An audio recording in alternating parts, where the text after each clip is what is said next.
was to win the bracelet. It wouldn't change my life. My happiness is far deeper than poker, but the experience, you can never take the experience away. The experience will be with you for a lifetime. Padilla and I actually have a lot in common, Lon. He is an almond rancher. I am an almond eater. Well, if you eat Blue Diamond almonds, he thanks you. He grows for them. Our chip leader is Brandon Cantu, followed by Lee Padilla, 800,000. The youngest player, Brent Roberts, right now is the short stack, and there is Brent. Last year, Eric Froelich became the youngest to win a bracelet. Roberts trying to beat that mark. Roberts and Cantu both fold. Over to Ruben. He is a clinical psychologist, says there's nothing he can do to help me. Gonna raise. He's going to raise it up with his ace-4 from the small blind. To an additional 70. He's going to make it 82,000 total. Over to Lee Padilla, ace-queen in the big blind. Call. And he's going to make the call, 58,000 more chips.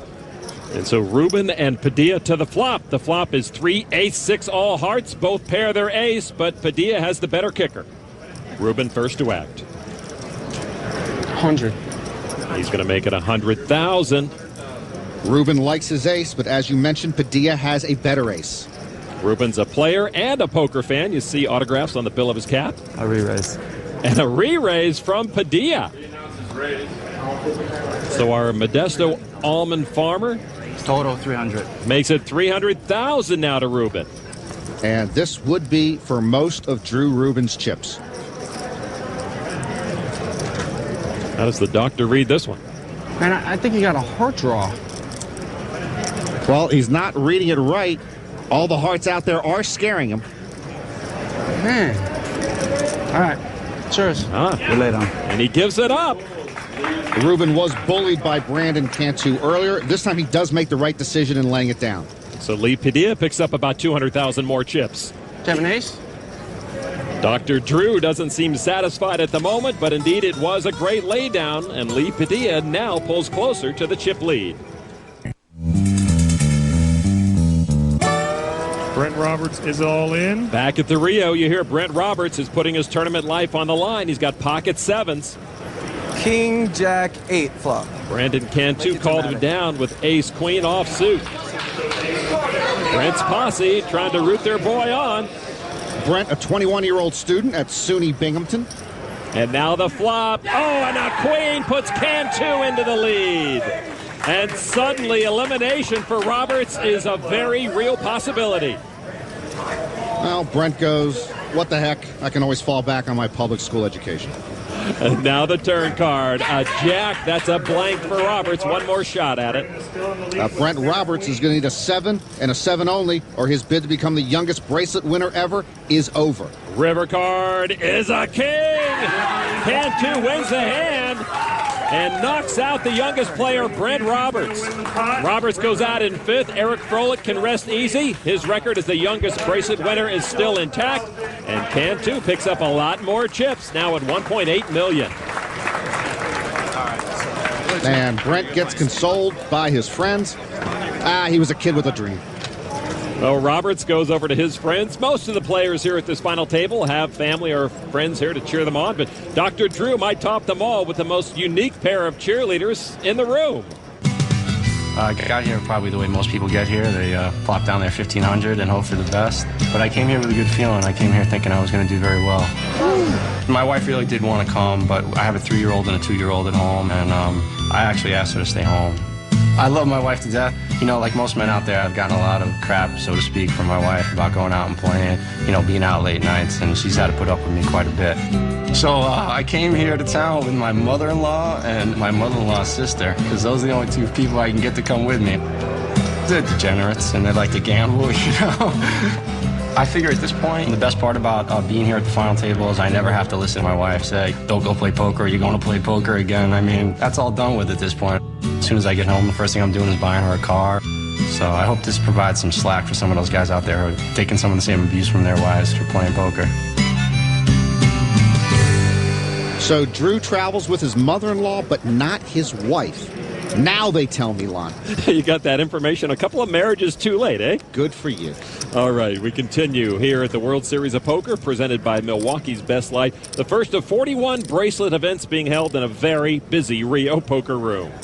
Officials have colored up the chips, replacing the yellow 1000s with a black and tan 10,000 chip. The hole cards of Lee Padilla, Queen 10.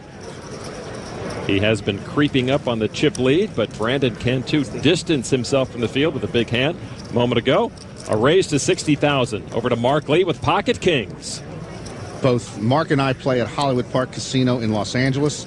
He hangs out with a better crowd. You know, the winners. Come on, Ray.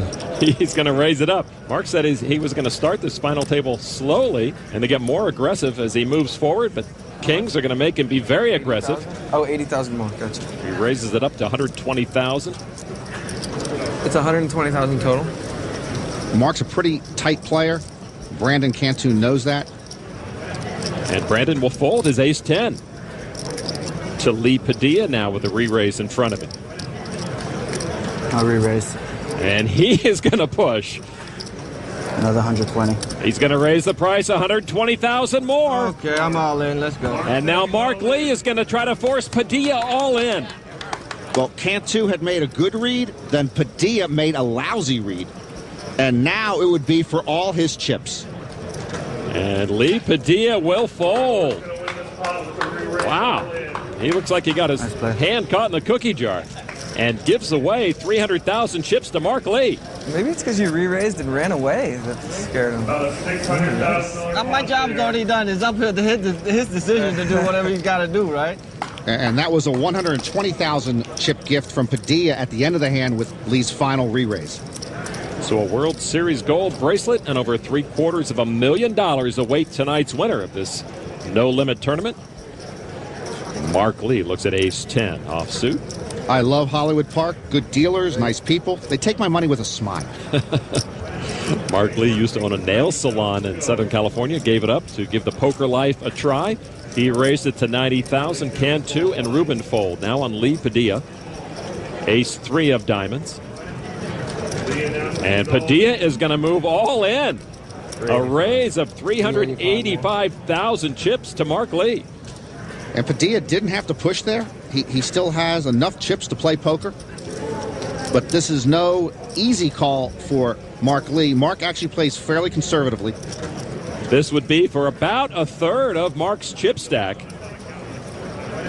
And he's moving chips. And Mark Lee makes the call. This is the degree all-in moment. Lee Padilla's tournament life at risk and a 2-1 underdog. Nice call, man. Nice call. Yeah, Mark Lee probably thought he'd be in a coin flip situation, but as it is, he has Padilla dominated. Padilla playing for his tournament life. Now here comes our flop. Lee still leads with a deuce-5 jack out there. Padilla has a wheel draw. Yeah, he picked up outs on me. Padilla needs a 3, or now a 4 would make a straight. Turn card is a 10, and Mark Lee pairs his 10. Padilla on his last leg. Lee Padilla's going to have to make his straight. He's going to need a 4, or he is done. River card. It's a 6. Mark Lee gets the degree check mark, knocking off Lee Padilla in 4th place. And the hard-working family man and farmer scores a bounty of almost $177,000. Mark Lee put a hurt on Padilla a short time ago and now closes the deal. Wink that me. What's that? Wink that me. So when he winked, did that mean you got to call? Oh, that made me call him. If he doesn't wink, you lay it. Padilla's wink has Lee all smiles. The Degree All-In Moment is brought to you by Degree for Men. Protects men who take risks.